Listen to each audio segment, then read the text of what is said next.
Subscribe कीजिए हमारे channel को और बेल आइकन को दबाइए हमारी लेटेस्ट वीडियो सबसे पहले देखने के लिए। सीतापुर केमिस्ट्री क्लास में आप सभी का स्वागत है।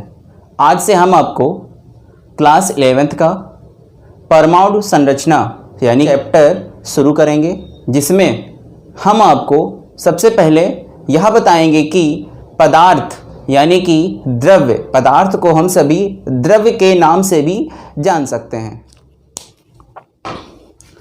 द्रव्य, एक द्रव्य आता है और दूसरा द्रव होता है।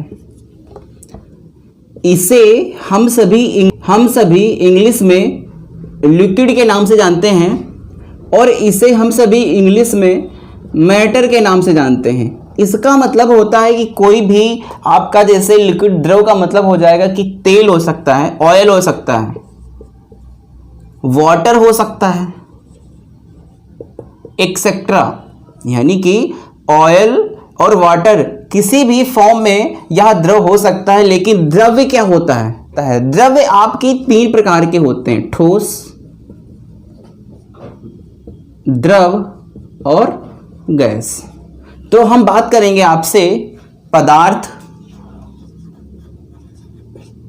या द्रव्य की।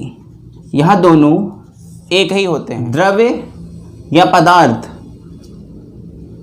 हर वह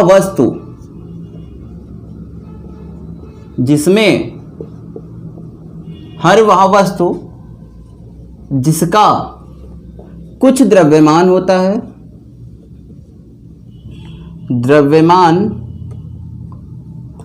है, तथा जो जगह को घेरती है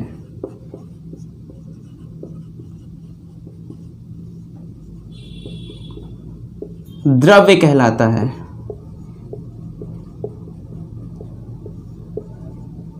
जैसे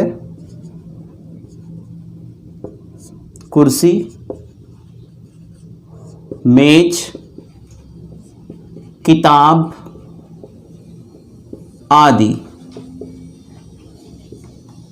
अगर हम इन सबको कहीं ना कहीं पे रख दें तो वह क्या करेंगे? अपना स्थान घेर लेते हैं और उन सब में क्या होता है? द्रव्यमान होता है। फिर हम बात करेंगे कि पदार्थ किससे मिलकर बना होता है। जब पदार्थ बनेगा तो जाहिर सी बात है परमाणु बनेगा। तो परमाणु का मतलब है, ये हमारा परमाणु है,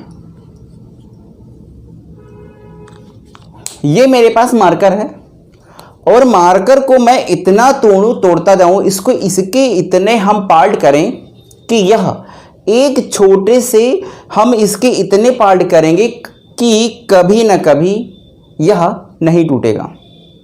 जब इतना छोटा कण बन जाएगा ये मार्कर कि फिर इसकी टूटने की कोई गुंजाइश नहीं रहेगी। तो ऐसे ही हमारा क्या बनता है? परमाणु बनता है। बनाया किसने इसको था? डाल्टन ने। डाल्टन आपके जो थे वह परमाणु की खोज डाल्टन नामक महान वैज्ञानिक ने की थी। और यह ग्रीक एक देश पड़ता है, वहाँ के रहने वाले थे। इन्होंने यह बताया कि पदार्थ को छोटे छोटे टुकड़ों में तोड़ा जा सकता है। इन्होंने यह बताया कि पदार्थ को छोटे छोटे टुकड़ों में तोड़ा जा सकता है। जब उसे छोटे छोटे टुकड़ों में तोड़ा जा सकता है तो वह कहलाएगा एटम। एटम जो है आपका ग्रीक शब्द है। जो यह एटम है यह आपका ग्रीक शब्द है। का वह छोटा से छोटा कण जिसे तोड़ा ना जा सके तो क्या बनेगा? हमारा परमाणु बनेगा, एटम बनेगा।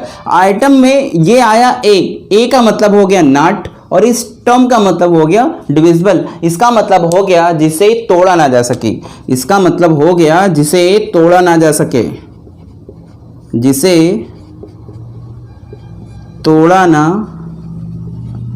जा सके उसे क्या कहेंगे? परमाणु। तो परमाणु की परिभाषा हुई समस्त द्रव्य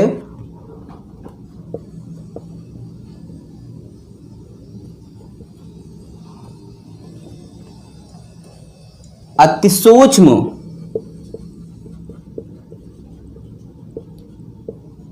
कणों से मिलकर बना है, जिसे परमाणु कहते हैं, जिसे परमाणु या अति सूक्ष्म कण कहते हैं। क्या हुई इसकी परिभाषा? समस्त द्रव्य अति सूक्ष्म कणों से मिलकर बना है, जिसे परमाणु कहते हैं। ये कण अविभाज्य होते हैं, ये कण अविभाज्य होते हैं।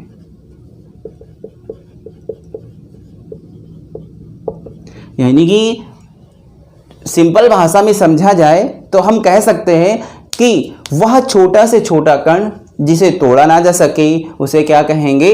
परमाणु कहेंगे। परमाणु 3 लोगों से मिलकर के बना है। पहला है इलेक्ट्रॉन, प्रोटॉन, फिर है न्यूट्रॉन। इलेक्ट्रॉन की खोज करी थी थॉमसन ने, प्रोटॉन की खोज करी थी गोल्डस्टीन ने, और न्यूट्रॉन की खोज करी थी चैडविक ने। नेक्स्ट हेडिंग है डाल्टन का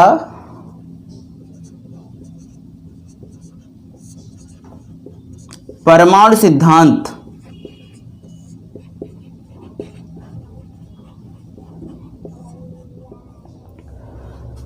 डाल्टन का परमाणु सिद्धांत।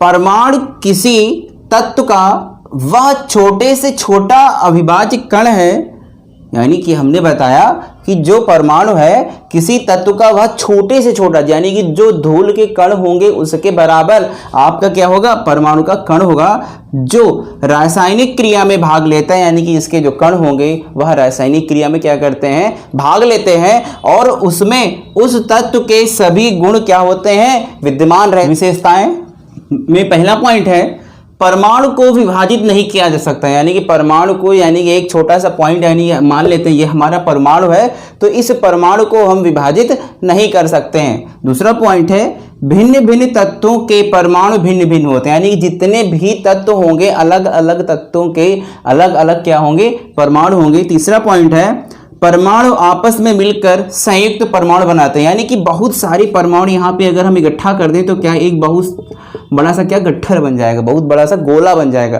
तो एक साथ मिलकर संयुक्त परमाणु बनाते हैं। किसी एक तत्व के सभी परमाणु आकार, द्रव्यमान आदि गुणों में एक दूसरे के समान होते हैं। डाल्टन के परमाणु सिद्धांत के गुण व दोष, यानी कि जब इनका नियम बनकर तैयार हुआ तो उस नियम में कुछ दोष भी उत्पन्न हुए और कुछ गुण भी उत्पन्न हुए। तो पहला गुण है इसमें, डाल्टन के परमाणु सिद्धांत से द्रव्य की अविनाशिता के नियम की व्याख्या की जा सकती है। यानी कि जो डाल्टन का परमाणु सिद्धांत था उससे द्रव्य के अविनाशिता नियम की व्याख्या की जा सकती है।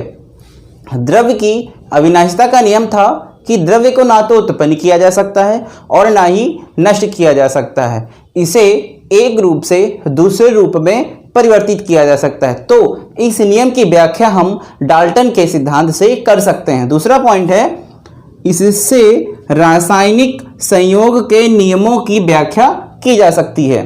फिर जब इन्होंने गुण बताए तो उसमें कुछ न कुछ दोष उत्पन्न हुए। तो पहला दोष है एक ही तत्व के परमाणु आपस में संयोग क्यों करते हैं।